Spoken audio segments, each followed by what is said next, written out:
Okay, well, we're probably about 2 weeks out from actually transplanting these little girls outside.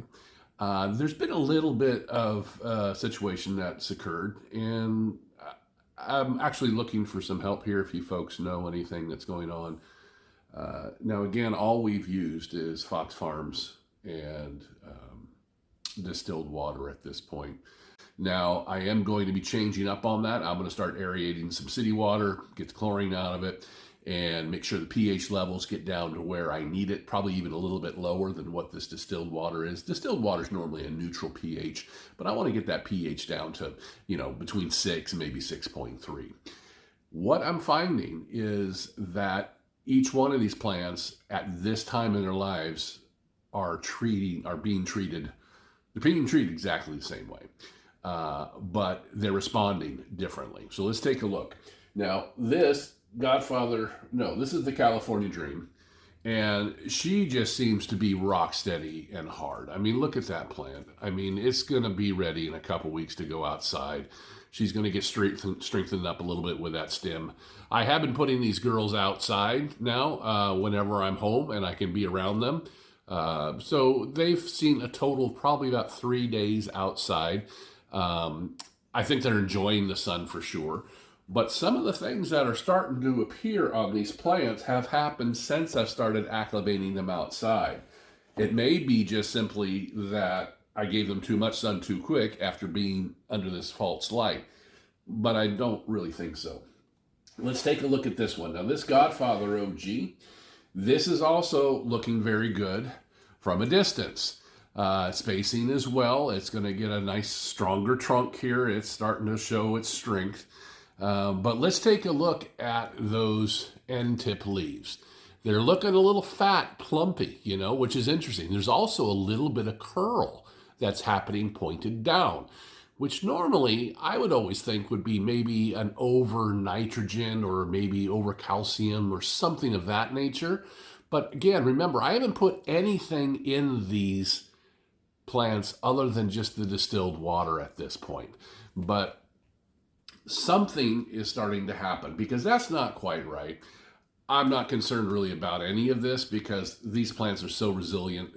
I have learned over the years, whenever I used to get just the smallest little mark on a leaf or a curl or something, I used to freak out. I don't anymore. It's really difficult to hurt these plants. They do go through their motions. They do have their moods, which this one is showing a mood. But I would like some help here if you guys can understand anything that might be going on. Let's take a look at the next one.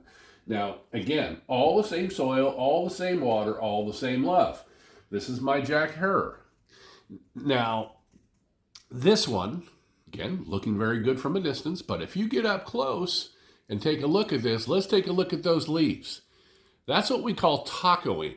And I do not know why these would be tacoing. And normally, again, if this was outside and these leaves were doing this, I would think I'd be giving it maybe a little bit too much nitrogen or something of that nature. But again, I haven't added anything to these plants. This plant, the same genetics last year, grew just fine, never had any of this going on. So again, just distilled water and Fox Farms. I don't think the Fox Farms is too hot or anything before you guys jump to that conclusion. I'm still a big fan of Fox Farms. There's just something else that's going on. These plants will grow out of this situation. I'm confident of that. But I am curious for the knowledge aspect of it. If you folks know anything that might be going on here, something that I should be doing, something that I've done, I don't know. Again, I put them outside. They've been outside 3 different days for a total of maybe 6 hours a day to get just full on sun. Maybe that was a little bit too much for them. I don't know. But they're going to have to be out in the sun anyway, so they got to get acclimated. Let's look at this last one. This last one is my biggest concern because this is that LSD plant. And if you remember, the LSD plant last year grew beautifully, but as soon as it went outside, it actually clicked into a Hermy status, and I had to pull it. It was very sad. But again, now even from a distance, you can see this one is a little bit droopy. But not only is this a little bit droopy, but it's got some fatness in those leaves again. But look at the way these things are actually browning on the tips. So this is a very interesting situation. So all these strains are responding differently this year than what I'm accustomed to. Same treatment that I've always given them, But this is just the uniqueness, I'm pretty sure, of these genetics. Now, again, if you remember, when you're growing things from seed, each one of these genetics came from the same batch run. So when you buy these seeds, you normally buy them in like bags of 5 or 10 or something like that. So these are all true siblings, if you will, from the ones that I grew last year. Just like siblings have major differences, different color hair, different noses, different whatever, but they're still the same genetics that made them. There might be just something in these particular girls that think that this is a little bit much somewhere. Maybe it's not enough somewhere.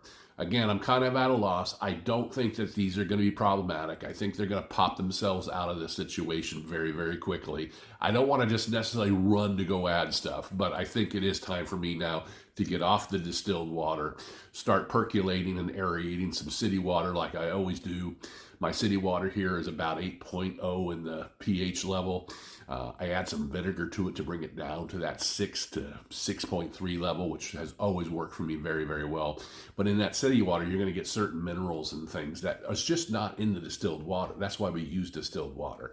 So if I was a gambling man, if I did my research and went back on my past grows, I may have actually started using that city water, percolated, aerated, a little bit sooner than maybe what I'm doing this year. Maybe they're just getting deprived of those minerals.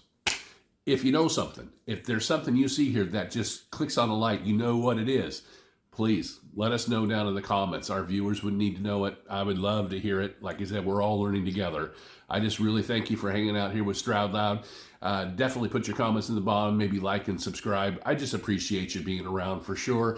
It's nice knowing that we as a community are getting stronger and getting better every year with our grows. Thank you again. Have a wonderful grow season, and communicate with me through stroudloud.com if you'd like. Again, my email address, how hard can it be? Homegrown@stroudloud.com. Reach out to me if you'd like. We'll see you on the next one.